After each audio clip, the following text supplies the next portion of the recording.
Hello दोस्तों, आप सभी लोगों को हमारे लॉबर्स यूट्यूब चैनल पर स्वागत है।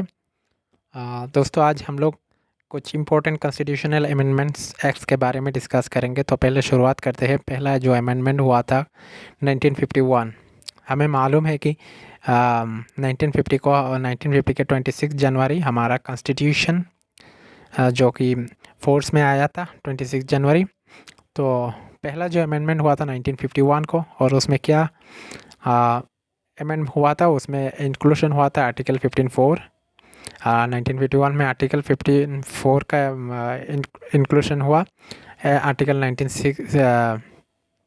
19(6) का इंक्लूशन हुआ, और जो ज़मींदारी प्रथा था उसको एबॉलिश किया गया। इसके बाद 10th कॉन्स्टिट्यूशनल अमेंडमेंट एक्ट 1961। दोस्तों, इसके बीच में भी है जो, लेकिन एग्ज़ाम के हिसाब से जो इम्पोर्टेंट है सिर्फ उन्हीं अमेंडमेंट्स को यहाँ पर जिक्र किया गया। तो 10th कॉन्स्टिट्यूशनल अमेंडमेंट एक्ट 1961 को पास हुआ, और उसमें क्या हुआ, दादरा एंड नगर हवेली को as a union territory incorporate किया गया। इसके बाद कॉन्स्टिट्यूशनल अमेंडमेंट एक्ट 1962 जो कि 12th है। पहले 12th कॉन्स्टिट्यूशनल अमेंडमेंट में क्या हुआ, गोवा, दमन एंड दीव को यूनियन टेरिटरी के रूप में लिया गया। फिर आता है 13th कॉन्स्टिट्यूशनल अमेंडमेंट एक्ट 1962। इसमें क्या हुआ, आर्टिकल 371 जो कि एक स्पेशल प्रोविज़न है किन स्टेट के लिए, नागालैंड के लिए। नागालैंड स्टेट को स्पेशल प्रोविज़न दिया गया आर्टिकल 371 के माध्यम से। फिर ये 13th कॉन्स्टिट्यूशनल अमेंडमेंट एक्ट 1962 में था। फिर आता है 36th amendment constitutional amendment act 1975। इसमें क्या हुआ, सिक्किम को फुल फ्लैश स्टेट घोषणा दिया गया। और आपको ये मालूम होना चाहिए कि कब से सिक्किम हुआ, ये अमेंडमेंट के और आपको क्वेश्चन में ईयर भी पूछ सकता है। तो ये आप नोट कर लीजिए, 1975 को सिक्किम एज ए स्टेट के रूप में सिक्किम को लिया गया 1975 में। फिर आता है ये 36th अमेंडमेंट है। फिर आता है 42nd अमेंडमेंट। मैं फिर से दोहरा रहा हूँ, यहाँ पर मैं सिर्फ उन्हीं अमेंडमेंट्स का जिक्र कर रहा हूँ जो एग्ज़ाम के हिसाब से इम्पोर्टेंस है। ये 42nd अमेंडमेंट आप नोट करके रख लीजिए, ये बहुत ही एक मतलब इम्पोर्टेंट है। इसमें क्या हुआ, इसको हम मिनी कॉन्स्टिट्यूशन भी कहते हैं, जो कि जिसमें हमारे प्रियम्बल में जो इन सोशलिस्ट, सेकुलर एंड इंटेग्रिटी, ये इन तीनों वर्ड पहले नहीं थे, लेकिन इसको 42nd अमेंडमेंट के तहत 1976 में हमारे प्रियम्बल में इसको ऐड किया गया। फिर आता है fundamental duties were incorporated in part 4 है। अब हमको मालूम है 36 to 51 आर्टिकल क्या आता है, DPSP, directive principle of state policy. And इसके बाद जो आर्टिकल 15A है, इसको हम क्या कहते हैं, फंडामेंटल आर्टिकल 51A में फंडामेंटल ड्यूटीज़ को ऐड किया गया। कौन से पार्ट में, 4A पार्ट में। फिर आता है 44th अमेंडमेंट एक्ट 1978। ये 42nd के बाद 43 भी था, लेकिन मैं फिर से दोहरा रहा हूँ, यहाँ पर सिर्फ इम्पोर्टेंट अमेंडमेंट के बारे में डिस्कशन है। तो 1978 में क्या किया, हमारा जो राइट टू प्रॉपर्टी था, फंडामेंटल राइट था, उसको फंडामेंटल राइट से हटाया गया, जो कि आर्टिकल 31 पे था। Place this right in new article 300A। इसको as a ordinary right article 300A पे इसको प्लेस किया गया, इसको ट्रांसफ़र किया गया। फिर आता है 55th कॉन्स्टिट्यूशनल अमेंडमेंट एक्ट 1986, जो कि ये फोर्स में आया कब, 20/2/1987। इसमें क्या हुआ, अरुणाचल प्रदेश को राज्य के रूप में स्वीकृति मिला। कितने मेंबर थे, 30 मेंबर।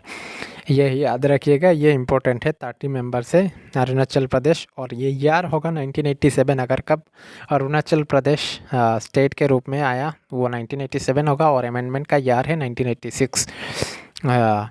इसके बाद आता है 56th अमेंडमेंट एक्ट 1987। 1987 में गोवा को फुल फ्लैश स्टेट का दर्जा दिया गया। ये ईयर था 1987। और कौन सा अमेंडमेंट था, 56th अमेंडमेंट, ये पूछा गया है काफ़ी एग्ज़ामों में इसको पूछा गया है।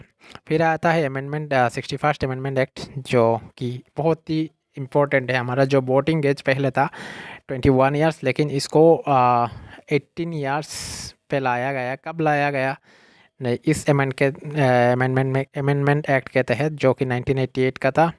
और ये कब लागू हुआ? 1989 से लागू हुआ। तो फिर अगर क्वेश्चन में आएगा कि कब से लागू हुआ, तो 1989 होगा। और अगर कौन सा अमेंडमेंट? 61st amendment act 1988। फिर आता है 71st अमेंडमेंट एक्ट। इसमें किया गया 4 लैंग्वेजों को 8th शेड्यूल, जो कि हमारे नेशनल 22 लैंग्वेज है जिनको 8th शेड्यूल में रखा गया। इनमें से ये 4 लैंग्वेज उस वक्त 22 नहीं थे, उस वक्त 22 से कम थे। तो इन 4 लैंग्वेजों को 1992 अमेंडमेंट एक्ट के तहत 8th शेड्यूल पे लाया गया। Manipuri, Konkani and Nepalese language, ये 3 लैंग्वेज को। ये आपको मालूम है ये कोंकणी कहाँ का है? कोंकणी है गोवा का ऑफिशियल लैंग्वेज। गोवा का कोंकणी लैंग्वेज है, गोवा का official language, and 8th schedule पे इसको इंक्लूड किया गया। फिर आता है 73rd कॉन्स्टिट्यूशनल अमेंडमेंट एक्ट 1992। यहाँ पर हमारा जो पंचायती राज सिस्टम, जिसको कॉन्स्टिट्यूशनल गारंटी मिला, कब मिला? इस 1992 73rd अमेंडमेंट एक्ट, इसको कब से लागू किया गया? 1993 पर। तो ये क्वेश्चन के अगर पूछा गया कि कब हुआ, 1993 पे लागू हुआ। फिर इसको किस शेड्यूल में दिया गया? इसको 11th शेड्यूल पे। और आर्टिकल ये इसको डील करते हैं। फिर आता है 92nd अमेंडमेंट एक्ट 2003। ये भी एक इम्पॉर्टेंट अमेंडमेंट है 2003। इसको कब लागू हुआ? 2004 को। अमेंडमेंट ऑफ 8 शेड्यूल्स, 8 शेड्यूल को अमेंड किया गया है। उसको उसमें बोडो, डोगरी, मैती एंड संताली, ये 4 लैंग्वेज को 8 शेड्यूल पे ऐड किया गया। बोडो, जो कि आसाम का है, डोगरी जम्मू एंड कश्मीर का, मैथिली बिहार, संताली कहाँ पर है? वेस्ट बंगाल पर है, झारखंड पर है एंड ओडिशा पर है। फिर आता है 98th कॉन्स्टिट्यूशनल अमेंडमेंट एक्ट 2012। इसमें किया गया special provision with respect to state Karnataka, article 371 का इंक्लूशन हुआ। फिर आया है amendment act 102nd amendment act 2018। DO means date of assent, जो प्रेसिडेंट का एसेंट मिलता है वो 11/8/2018। Constitutional status of national commission of backward class, एक कमीशन बनाया गया किन के लिए? बैकवर्ड क्लास के लिए, national commission for backward class. Article 338 and 338B and 342A पे ऐड किया गया दोनों आर्टिकल को for national commission for backward classes. 103 amendment act 2019, इसको किया गया है। इसमें एक अमेंडमेंट हुआ आर्टिकल 15 एंड 16। अमेंडमेंट क्या हुआ? आर्टिकल 15 एंड 16 में स्पेशल प्रोविज़न दिया गया कि महिला एवं बच्चों के लिए अगर कोई प्रावधान बनाया जा सके तो महिला एवं बच्चों के एम्पावरमेंट के लिए स्टेट कोई भी लॉ बना सकता है। फिर आता है 105 and this is the last amendment wire it. यहाँ पर क्या हुआ? जो पहले नेशनल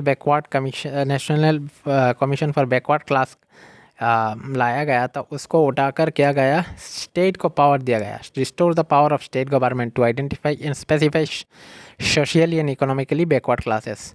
स्टेट के पास वो पावर फिर से दिया गया कि स्टेट आइडेंटिफाई कर सकता है कौन इकोनॉमिकली बैकवर्ड क्लासेस है, उसको वो कमीशन हटा दिया गया। तो बेसिकली यही था हमारा आज का डिस्कशन। उम्मीद करते हैं आप सभी लोगों को ये वीडियो अच्छा लगा। अगर वीडियो अच्छा लगा तो please like, share and subscribe. Thank you.